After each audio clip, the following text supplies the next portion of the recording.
Le face-à-face. Et oui, vous le savez, tout au long de ces 2 semaines de campagne électorale, nous vous proposons des face-à-face entre les représentants des principales listes lancées dans cette élection. Aujourd'hui, Martine Corneille, tête de la liste ACT, Alliance citoyenne pour la transition, et Édouard Léony pour la liste Calédonie Nouvelle Réunie sont avec nous. Bonjour à vous. Bonjour. Bonjour. Parmi les 11 listes en course en province sud, vous souhaitez tous les deux incarner le renouvellement, la rupture même. En quoi êtes-vous celui ou celle qu'il faut choisir, Martine Corneille?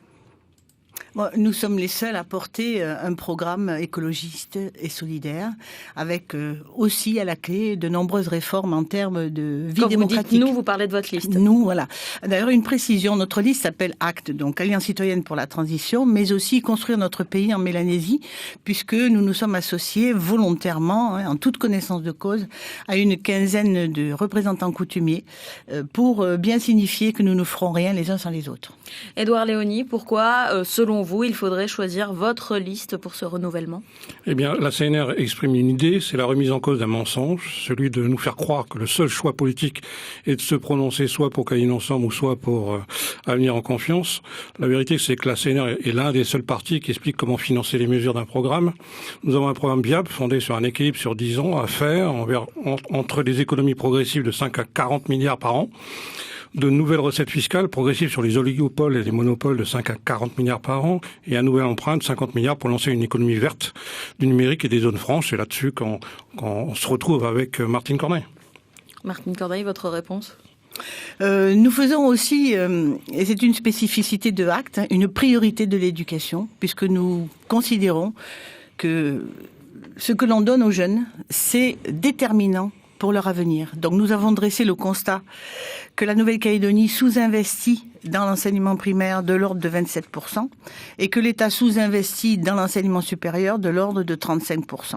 Donc nous souhaitdonc faire de ce secteur la priorité des priorités. Comment vous avez estimé cette sous-participation? Ce sont des sources universitaires.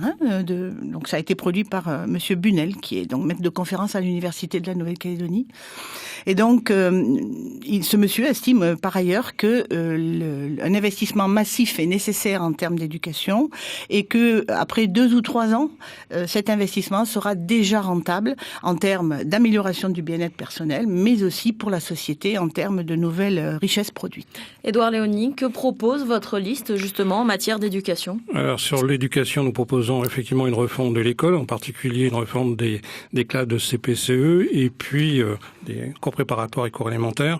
Il y a une vraie faille là-dessus et puis une relance totale du technique. Parce que nous considérons que nos élèves océaniens doivent vraiment s'engager dans cette filière qui doit devenir une filière d'excellence. Mais surtout, nous, on considère, pour revenir au sujet politique, qu'en fait, on est confronté à un système qui est présent depuis 30 ans et qui a pour résultat l'appauvrissement des gens et des entreprises, l'endettement des institutions et un avenir institutionnel fondé sur l'État associé ou sur leur incapacité à s'entendre avec les Kanaks tenus qu'ils sont par leur orgueil. Donc, nous représentons en fait une nouvelle respiration démocratique qui nous semble plus qu'indispensable. Par exemple, à titre personnel, je suis un fils d'ouvrier et d'une femme de ménage océanienne qui a vécu dans les quartiers nord. Nous, on a obtenu nos diplômes tout en travaillant. Vous voyez, nous, on vit ce qu'on exprime. Et ce qui est clair avec la CNR, c'est qu'on va réaliser les réformes pour ceux qui ont le moins. Les directions de notre programme, quand on le regarde, c'est faire pour ceux qui ont le moins. C'est la justice sociale. Vivre dans une Calédonie qui prend soin des siens en partenariat avec l'État, en matière de sécurité en particulier. Se former pour avoir un travail bien en vivre, c'est-à-dire changer l'école et les emplois. Libérer les entreprises et les administrations, c'est-à-dire changer l'économie du nickel et du tourisme. Et inventer un nouveau modèle de croissance et de protection de l'environnement. Et surtout, avoir les mêmes règles pour tous. Et là, on le voit en matière de communication. C'est lutter en particulier contre les délits et la corruption. Et enfin, nous, on termine sur un point clé, c'est être fier d'être calédonien. C'est-à-dire mettre en avant, en fait, l'identité calédonienne dans la République et enfin relancer le dossier des signes identitaires. Martine Corneille. Oui, je voudrais compléter mon propos sur l'éducation. Donc nous proposons d'installer un 2e enseignant en cours préparatoire, comme ça a été fait par M. Macron en métropole, et d'étendre cette mesure au CE1 dès la 2e année, et d'instaurer une véritable gratuité de l'éducation qui inclut les transports scolaires, la cantine, les équipements. Et comment on instaure cette gratuité? Alors au travers d'une réforme fiscale d'ampleur, puisque par ailleurs on a fait le constat dramatique que les plus riches des riches en Nouvelle-Calédonie ne contribuent pas à la hauteur de leurs moyens. Il n'y a par exemple pas d'impôt sur la fortune, pas d'impôt sur la fortune immobilière, pas de taxation des plus-values. L'impôt foncier est grosso modo 10 fois moins élevé qu'en métropole. Il n'y a pas de taxe d'habitation. Les dividendes font l'objet de ce qu'on appelle une flat tax à 18%, alors qu'en métropole, il y a aussi une flat tax, mais à 30%. Donc, il y a de l'argent en Nouvelle-Calédonie. Il n'y a qu'à voir chaque année les sommes qui quittent notre pays, que ce soit au travers de cotisations d'assurance vie ou d'investissements immobiliers.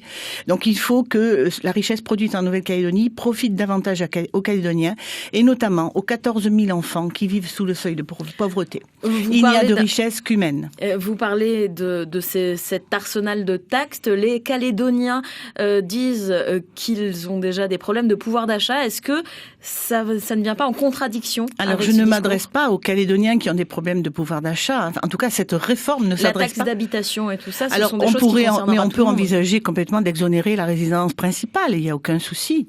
Voilà, on veut toucher ceux qui ont beaucoup, pas les classes moyennes ni les moyennes supérieures d'ailleurs. C'est vraiment les 0,1%, ceux qui ont au-delà du raisonnable. Édouard Léonie. Alors, il faut être clair concernant la situation politique. Actuellement, c'est pour ça que je rappelle ces citations de Voltaire qui me paraissent plus qu'intéressantes. La politique, actuellement, est un moyen pour les hommes sans principe de diriger des hommes sans mémoire. Alors aujourd'hui, on est là pour rappeler la mémoire. Calédonie Ensemble a présenté une ardoise de moins 9 milliards en 2009 à la province sud et un endettement de plus de 95% en 2019 au gouvernement. C'est clair, c'est pas une critique, c'est un fait. Le Parti d'avenir en confiance a produit un déficit de moins 11 milliards au gouvernement en 2014 avec déjà un endettement du gouvernement de plus de 50%. Comment voulez-vous remettre des gens qui ont produit des déficits et qui endettent le pays? Nous, on veut ramener de la rationalité dans la gestion de ce pays. Parce que lorsqu'on sera élu au Congrès, on va être confronté à des cessation de paiement. En particulier quand on voit, par exemple, si on est là pour la province sud, la situation de Promo Sud. En avril dernier, Valais a effacé 27 milliards de dettes de la SPMSC envers Valais, a réduit de 40 milliards le coût de l'option permettant de passer de 5 à 10% du capital de l'usine du Sud et a garanti le versement d'au moins 150 millions par an à la SPMSC. Pour arriver à ce type de situation, il est clair qu'il faut changer les choses. Et en quoi votre parti serait armé, compétent pour justement changer ce postulat? Eh bien, on est armé parce que simplement, on est plus, en général, plus diplômés que nos élus réunis. On a déjà prouvé nos valeurs. Par exemple, sur la sécurité, on a des élus qui disent à chaque fois aux gens c'est impossible d'agir face à l'insécurité. On l'a fait en MBA, on a fermé un Akamal, on a eu des entretiens avec le procureur de la République. C'est-à-dire, quand il y a volonté politique, il y a solution. Et pour revenir aux participations minières, pourquoi on en est arrivé là?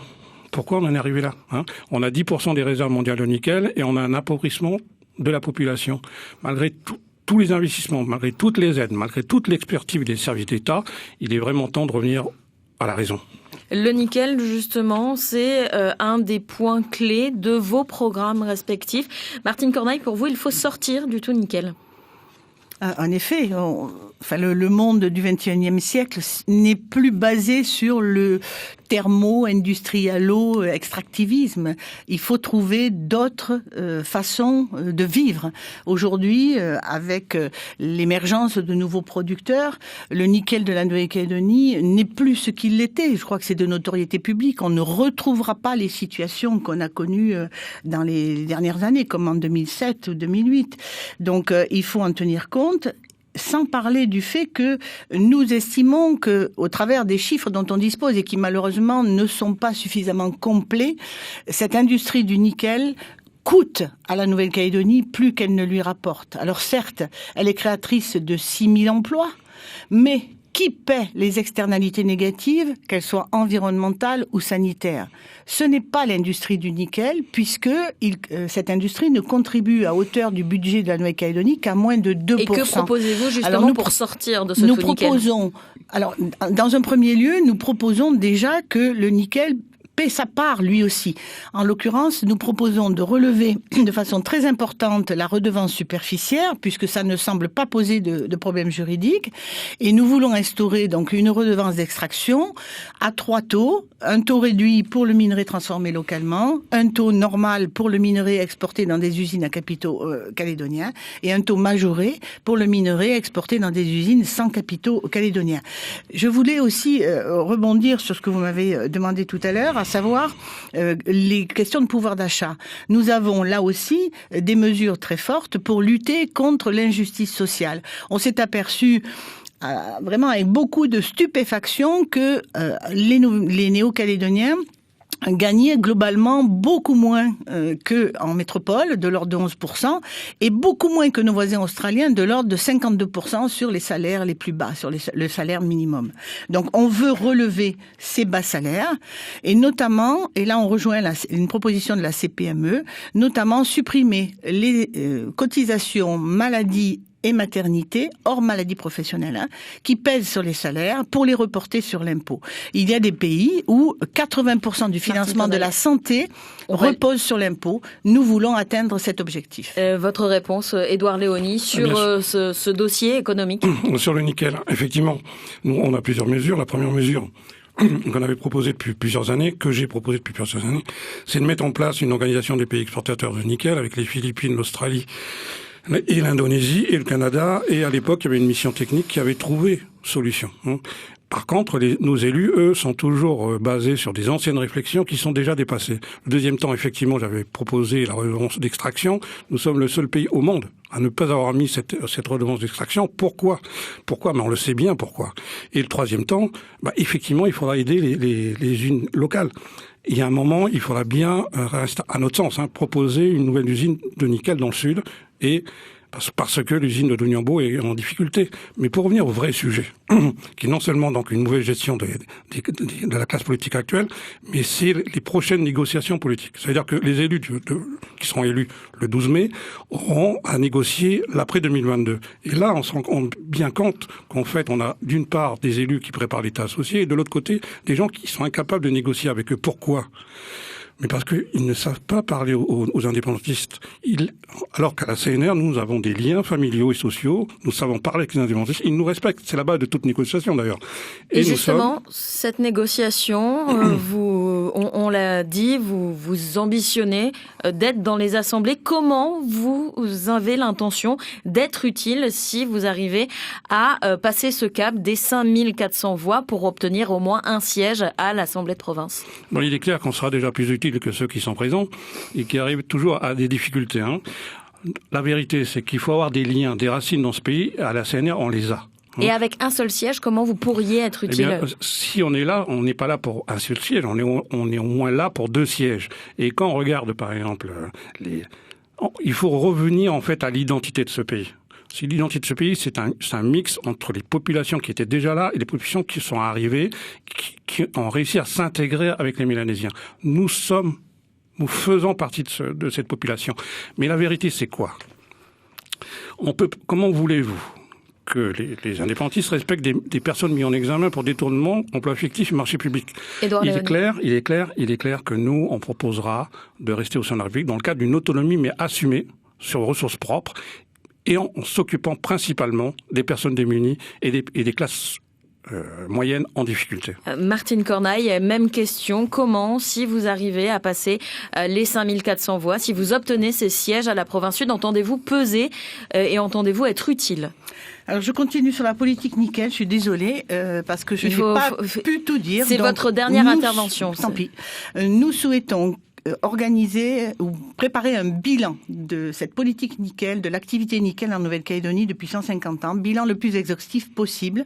Et à partir des données issues de ce bilan, nous voulons mettre en débat une politique pays pour le nickel, puisqu'aujourd'hui, ce sont 3 hommes tout seuls qui font la politique du nickel et que nous considérons que c'est complètement anormal, antidémocratique. Et comment faire ça si vous n'avez pas suffisamment d'élus au sein des assemblées? Alors, je souhaite dire que nous soutiendrons tous les projets qui iront dans le sens de notre politique. Nous, sans aucune exclusive, nous pourrons soutenir aussi bien un projet de l'avenir en confiance qu'un projet de l'Unipalica. Il n'y aura aucun souci à partir du moment où les décisions proposées iront dans le sens de plus de justice sociale, de plus de respect de l'environnement et de plus de démocratie. Martine Cornaille pour la liste Acte. Merci d'avoir été avec nous. Édouard Léoni pour la liste Calédonie Nouvelle et Réunie. Merci également d'avoir été dans ce face-à-face.